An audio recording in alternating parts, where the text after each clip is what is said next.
Bonjour, je suis ravi de vous retrouver pour ce nouveau journal. Nous sommes le mercredi 20 janvier. Voici les titres. L'annonce a été accueillie avec le sourire. Du côté de Saint-Hilaire-de-Loulay, les sanctions contre l'Iran vont être levées. C'est un pays auquel s'intéressait depuis quelques années Difagri, la société vendéenne spécialisée dans la nutrition animale, mise en partie sur Téhéran pour assurer son développement. Un an après l'attentat contre Charlie Hebdo, 2 mois après ceux du Bataclan et du Stade de France, l'ICES s'est penché sur le terrorisme. L'Université catholique de La Roche-sur-Yon organisait ce mercredi un séminaire de réflexion sur l'évolution de la menace et sur les mesures mises en place pour y faire face. Et puis, quelques jours après l'arrivée finale à Rosario, en Argentine, Éric Bernard est de retour en Vendée. Le pilote reviendra sur son Dakar 2016. Avec son copilote Alexandre Vignot, il a terminé 39e du général. La communauté internationale a décidé de lever une partie des sanctions contre l'Iran. Cela faisait 10 ans que l'ONU, les États-Unis et l'Union européenne avaient cessé les échanges avec Téhéran en raison du programme nucléaire iranien. Un accord est entré en vigueur en fin de semaine dernière. Les échanges économiques vont donc pouvoir reprendre et cela ouvre des perspectives à certaines entreprises vendéennes. C'est le cas de Difagri à Saint-Hilaire-de-Loulay. La société intervient dans la diététique animale. L'Iran représente pour elle une vraie perspective de développement. Pierre Dalicieux. Dans quelques mois, ce dirigeant d'une société de diététique animale déménagera dans cette usine. Dernier cri, 6 millions d'euros d'investissement pour répondre à une demande de plus en plus grande de l'international. De toute façon, on ne pouvait pas faire autrement si on voulait accéder à l'export. Et de toute façon, le développement de la société passe par l'export. Nous sommes sur un marché complètement mature en France. Le développement de la société doit se faire au travers de l'export. En effet, il y a 3 ans, cette société a développé sa branche export. L'Iran était alors déjà une cible. La société avait donc entamé des démarches administratives longues, mais qui aujourd'hui payent depuis la levée de l'embargo. Concernant le marché en Iran, on se réjouit, nous, aujourd'hui, d'avoir saisi une opportunité il y a 3 ans pour lancer le référencement d'un nouveau produit, sachant bien qu'il y avait l'embargo et en espérant que celui-ci prenne fin un jour. Aujourd'hui, nous sommes fin prêts, le produit est enregistré, la première commande est passée et la levée de l'embargo nous permet d'envisager l'expédition d'un conteneur ces toutes prochaines semaines. Un nouveau marché qui s'ouvre donc pour cette entreprise. Aujourd'hui, la société recherche une personne dédiée à l'export. Le marché iranien est entre autres à l'origine de ce recrutement. Donc ici, la cellule export qui accueillera d'ici quelques mois une personne supplémentaire qui, elle, sera chargée donc, du commerce itinérant sur tous les pays où nous sommes présents, et notamment en Iran. Sur les 20% de chiffre d'affaires que devrait représenter l'export d'ici 5 ans, le marché iranien devrait en compter un quart. Un chiffre que cette société compte bien faire évoluer sur ce marché où tout reste à faire. Après les attentats qui ont secoué l'an dernier la France, la préfecture de Vendée veut mettre en avant les jeunes qui s'engagent au nom des valeurs de la République. Elle vient de lancer un concours avec un mot-clé, le hashtag Instant Citoyen. Les 12-25 ans, bénévoles dans une association, pompiers volontaires ou qui ont un projet solidaire sont invités à poster sur les réseaux sociaux une photo ou une vidéo illustrant leur engagement. Le concours est ouvert jusqu'au 25 mars. L'Europe doit s'organiser face au terrorisme. C'est le message rappelé cette semaine par Bernard Cazeneuve. Le ministre de l'Intérieur veut obtenir de ses homologues européens une meilleure coopération pour faire face à la menace djihadiste. Alors que l'Elysée réfléchit à prolonger l'état d'urgence 2 mois après les attentats de novembre à Paris. Le terrorisme qui était au cœur d'une journée de réflexion ce mercredi à l'ICES.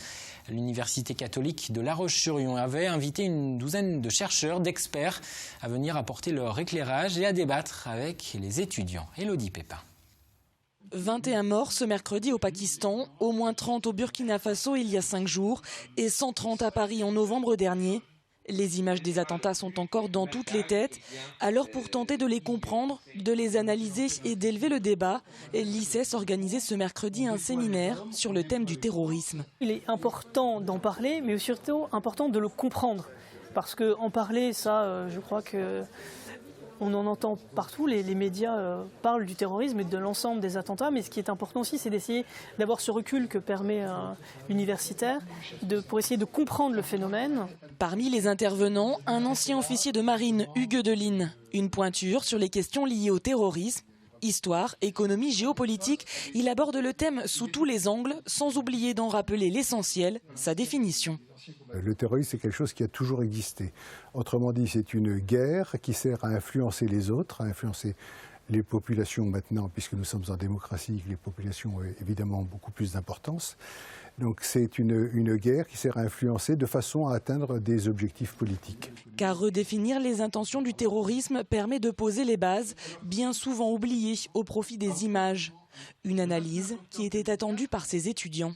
Je trouve que pour tout ce qui se passe en ce moment, là, depuis le 13 novembre, ça nous permet de nous recadrer réellement qu'est-ce que c'est que le terrorisme, qu'est-ce que le djihadisme aussi, et avoir vraiment une vraie opinion. C'est sûr que ça correspond à l'actualité, quoi. Et c'est ce qu'on attend un peu de ce genre de conférence, d'être dans l'actualité, et ça nous permet de mieux comprendre. Ouais. Mieux comprendre et donner envie aux étudiants de construire leurs propres réflexions et pourquoi pas devenir à leur tour chercheurs. C'est aussi ça l'ambition affichée par l'ICES qui vient tout juste d'ouvrir un nouveau centre de recherche. L'espérance de vie a reculé l'an dernier en France. C'est ce que vient de révéler l'INSEE dans son étude sur la population française. La durée moyenne de vie a reculé de quelques mois, une première depuis 1969. Cela s'explique par une surmortalité plus importante l'an dernier liée à la grippe, mais aussi à la canicule de juillet et à la vague de froid du mois d'octobre. Malgré cette tendance, nous vivons toujours en Vendée plus longtemps que la moyenne des Français. Un petit garçon qui naît aujourd'hui dans notre département peut espérer vivre un peu plus de 78 ans. Une petite fille jusqu'à 85 ans. Les femmes des Pays de la Loire détiennent même le record de longévité en moyenne en France. Et pour permettre à l'INSEE de continuer à étudier en détail la population française, une nouvelle campagne de recensement va débuter ce jeudi. Elle va servir à compter la population, mais aussi à recueillir des informations sur la situation familiale ou le logement. Des agents ont été recrutés par les mairies. Ils seront chargés dans les prochaines semaines d'aller sonner chez les habitants concernés. À l'image de ceux des Sables d'Olonne, tous les agents recenseurs ont bénéficié d'une formation. Oui, dans les communes de plus de 10 000 habitants, donc on a 8% de la population qui est recensée annuellement. Et pour la commune des Sables d'Olonne, donc ça représente à peu près 1500 logements qui vont être recensés.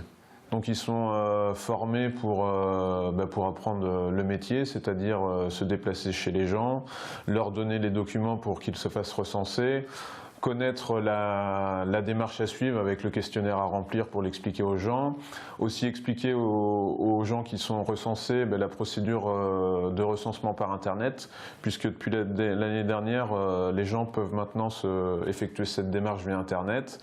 Et ce recensement concerne en Vendée cette année 50 communes de moins de 10 000 habitants. Citons par exemple la Garnache, la Merlatière, Landron ou encore Nallier. Toute la population de ces communes devra répondre au questionnaire avant le 20 février. Et puis dans les villes de plus de 10 000 habitants, elles sont 9 dans le département. Le recensement là a lieu tous les ans, mais seul 8% de la population est concernée. La campagne dure une semaine de plus, elle prendra fin le 27 février. Les lycéens doivent déjà penser à la rentrée prochaine. Les inscriptions sur le site internet Admission Post-Bac ont débuté ce mercredi. Elles concernent les élèves de terminale qui souhaitent poursuivre leurs études en BTS, à l'université ou dans certaines grandes écoles. Ils ont jusqu'au 20 mars pour s'inscrire. Ils peuvent enregistrer jusqu'à 24 vœux par ordre de préférence. Les terminales sauront s'ils sont acceptés dans la formation qu'ils souhaitent, la plupart début juin. Ouvrons une page sport. À présent, les Vendéens du Dakar sont de retour. Le rallye s'est refermé le week-end dernier en Argentine sur la victoire de Stéphane Peter Hansel en catégorie auto. C'est sa 12e victoire sur le Dakar. Les 3 équipages vendéens, eux, ont tous réussi à aller jusqu'au bout de la course. Parmi eux, Éric Bernard, il a terminé avec son copilote Alexandre Vigneault à la 39e place du classement général. C'est loin d'être sa meilleure performance sur le Dakar, mais il faut dire que les conditions étaient particulièrement difficiles cette année. Grégoire de Châtillon.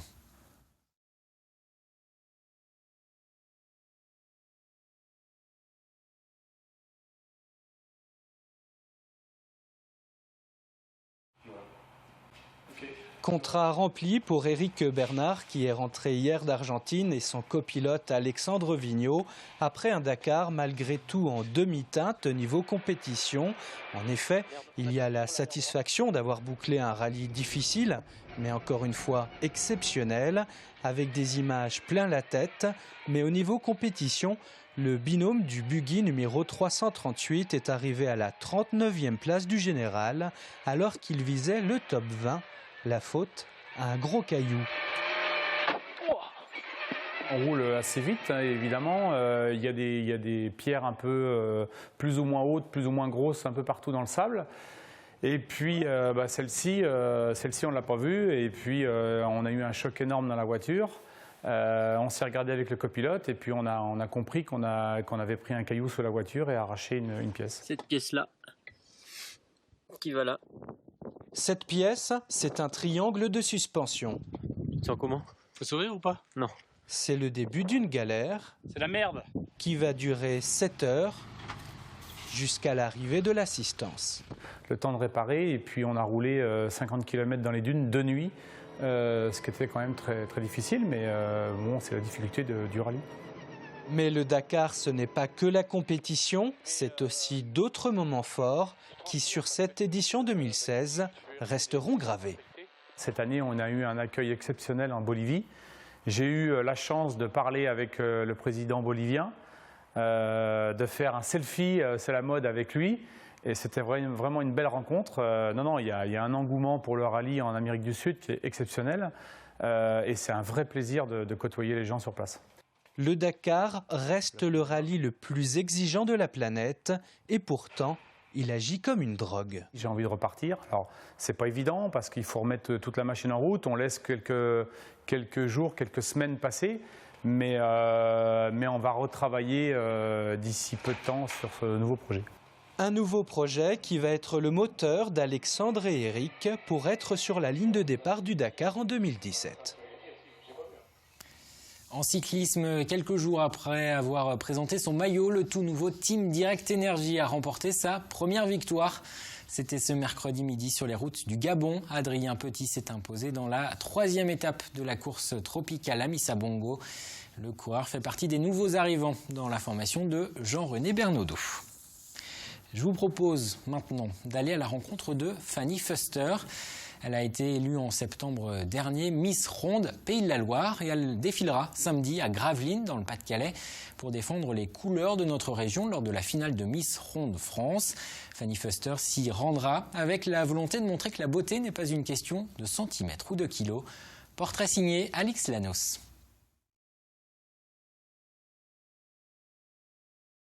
Aussi loin qu'elle s'en souvienne, Fanny n'a jamais été une petite fille mince. Des rondeurs très difficiles à assumer jusqu'à son élection au titre de Miss Ronde Pays de la Loire en septembre dernier. Avant, c'était des tuniques qui cachaient jusqu'aux cuisses, des vestes qui cachaient les bras, un foulard pour cacher la nuque. Alors aujourd'hui, plus question de se cacher. La jeune femme de 18 ans assume ses 92 kilos. Ça change et mettre un peu de couleur. Des femmes rondes toujours en noir et blanc, c'est pas... Ça a changé beaucoup l'image de moi-même. Le regard dans la glace, plus facile. Aller vers les gens, c'est plus facile maintenant. Je me trouve pas forcément plus belle qu'avant, j'ai un regard différent. J'accepte mon corps tel qu'il est. Bonne journée. Vous aussi, bonne chance. Représentez bien la Vendée. On va essayer. Fanny se prépare en effet à représenter la région lors de l'élection de Miss Ronde France le 23 janvier prochain dans le nord de la France. Et pour ça, elle peut compter sur le soutien indéfectible de son papa. Et on part jeudi pour la rejoindre, pour aller assister à la finale. Oui, moi j'y serai 3 heures à l'avance parce qu'être sûr d'avoir une bonne place. Alors évidemment, elle espère secrètement décrocher la couronne. Mais quoi qu'il arrive, elle ressort d'ores et déjà grandie et forte de cette expérience. Si j'ai fait l'aventure, c'est surtout pour toutes les filles, qu'elles soient minces ou rondes, qu'elles arrêtent à se fixer sur leur poids. Car c'est qu'un chiffre sur la balance et c'est pas ce qui fera leur vie, c'est pas ce qui fera leur bonheur, c'est pas ce qui fera leur métier, c'est pas ce qui fera tout. Les regards et les remarques blessantes sur son poids, Fanny ne les oublie pas, mais elle les met de côté. Car la jeune fille timide qui n'acceptait pas son corps sait désormais qu'elle aussi peut être la plus jolie. Avant de refermer cette édition, un mot pour vous dire que Jean-Paul Lubot est l'invité cette semaine d'Hervé Leroc dans l'émission Sans détour. Jean-Paul Lubot est le directeur général délégué du groupe de presse Marie-Claire et directeur de la publication de la revue des vins de France. Originaire d'Antigny, il est également le président du Cercle Vendéen. Vous pourrez retrouver l'émission Sans détour, notamment ce jeudi soir à 19h sur TV Vendée. La météo, de la grisaille et quelques plaques de brouillard pour débuter la journée de ce jeudi. Retour des éclaircies dans l'après-midi. Les températures, elles seront fraîches autour de 0 degrés dans les terres, 8 à 11 pour les maxis. Le bulletin météo d'Armel Pavageau, c'est dans un instant. Pour se quitter, embarquons pour l'île-Dieu. C'est l'image du jour, Port-Joinville sous le soleil. Moi, j'aurai le plaisir de vous retrouver demain pour un nouveau journal.